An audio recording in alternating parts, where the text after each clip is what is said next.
រដ្ឋមន្ត្រីក្រសួងទេសចរណ៍សម្ពោធដាក់ឲ្យប្រើប្រាស់ផ្លូវបេតុងនិងអ៊ុតកៅស៊ូប្រវែង7គីឡូម៉ែត្រនៅតំបន់គិរីរម្យដែលចំណាយថវិកាផ្ទាល់ខ្លួនរបស់វិស័យឯកជនជាង1.2លានដុល្លារ។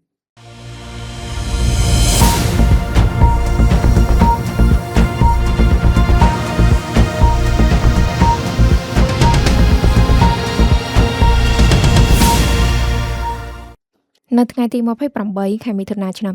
2026 អាយដាម ហ៊ុត ហាក់ រដ្ឋមន្ត្រីក្រសួងទេសចរណ៍បានអញ្ជើញជាអធិបតីក្នុងពិធីសម្ពោធដាក់ឲ្យប្រើប្រាស់ផ្លូវបេតុងនិងអ៊ុតកៅស៊ូថ្មីមួយខ្សែប្រវែង7គីឡូម៉ែត្រស្ថិតនៅតំបន់ឋានសួគ៌គិរីរម្យ ខេត្តកំពង់ស្ពឺ លទ្ធផលហេដ្ឋារចនាសម្ព័ន្ធនេះត្រូវបានកសាងឡើងដោយចំណាយថវិកាផ្ទាល់ខ្លួនរបស់អ្នកអង្គការស៊ូវីរៈ អគ្គនាយកក្រុមហ៊ុនវីរៈប៊ុនថាំ Express Cool Ltd សរុបប្រមាណ